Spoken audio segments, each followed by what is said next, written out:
Alright everyone, now it's time to talk about why infant circumcision should be outright banned. Now I'm talking about the US because generally it's not really a thing in the rest of the Western world. Basically there are only two developed countries in the entire world where it's common. The United States, where the eugenics movement popularized it, and for some reason South Korea. I'm not exactly sure why. It probably has to do with K-pop aestheticism or something like that, but we'll get past this. I think it should be banned. And I say this as someone who is circumcised. Now in my case, of course, it didn't cause scarring and dysfunction or other problems. The problem is that it can. The other problem is it violates the NAP. It violates the infant's right to choose. It is an aesthetic procedure generally performed, and when it's not aesthetic, it's religious in nature. But religious liberty should not countermand individual liberty. We don't allow religious cults, for example, to marry off small children and allow child abuse because it violates the child's rights. They claim religious liberty and say, look, our God commands it. We're supposed to be fruitful and multiply, and she just had her first period. Yeah, it's perfectly acceptable. God says so. Well, I mean, that's your interpretation of some ancient desert tome, maybe, but it may not even be literally stated in most cases. Society has moved past the absolutism of spiritual supremacy with regards to these things. In the United States, though, it's not generally even done for religious purposes. The majority of people in the United States who are circumcised, they're not Jewish and they're not Islamic. Certain Islamic groups prescribe it, and Jewish groups tend to prescribe it. Most of the people getting the procedure are liberal Christians, mostly Protestants specifically. It's very common among them. And that's because it was popularized as a way to prevent masturbation back in the early 20th century. The eugenics movement convinced people that touching the no-no zone would cause madness and other problems, criminality. It was correlated with this. I guess little Jimmy was the problem child, and he keeps putting his hands below the sheets. Well, put two and two together. Touching your Satan zone will obviously cause madness. How marital relations didn't cause it, of course, remains to be seen. And so they prescribed it for that health benefit, to prevent insanity, literally. Of course, it doesn't work. It doesn't prevent masturbation. It doesn't have anything to do with that. It simply can lead, in some cases, to problems. Now, there is one exception. It is acceptable, in my opinion, to circumcise if there's some major health complication that can't otherwise be solved. And no, phimosis, like a tight foreskin, is not one of these issues. It is possible to not remove the entire foreskin while treating that. Just to be clear, it does not require the entire foreskin to be completely removed. It can be shortened, the slit can be cut in it, etc., and it'll be just fine. The other one is that people will claim UTIs, like people who are circumcised, they have less urinary tract infections.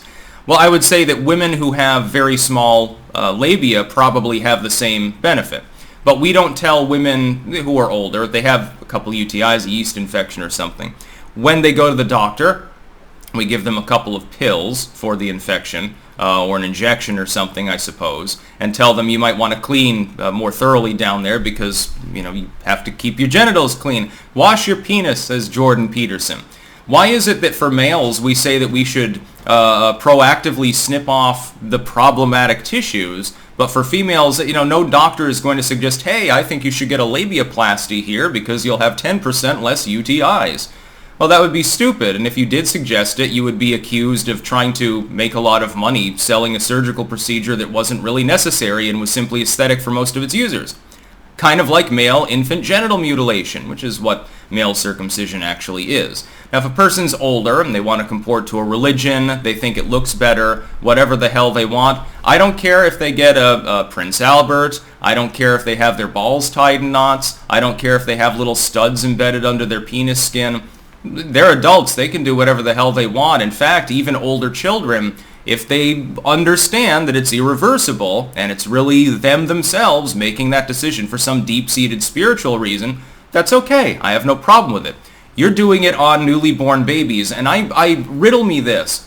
Is it sane that when you give birth, you look at your child and the first thing that you can think of is that you need to mutilate their genitals for some spiritual or aesthetic purpose? And that's really what it is. The other thing that I hear a lot from people, and it's mostly simping men, is that women find it more attractive. It's aesthetically more pleasing. You might want to tell that to all of the European dudes that exist, because about 90% of them are uncircumcised.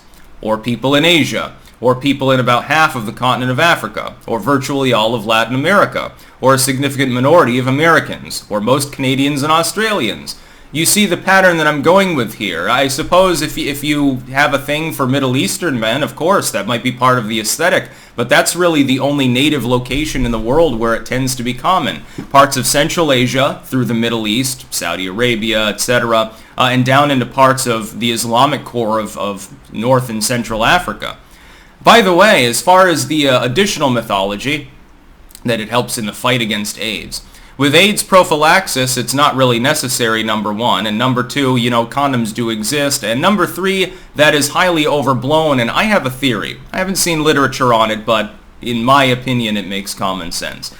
If you perform circumcisions to marginally reduce the likelihood per sexual encounter of AIDS transmission, but then you tell people that it has that benefit, you have gotten rid of the benefit, because you will have more unsafe interactions, because people feel safer about having them.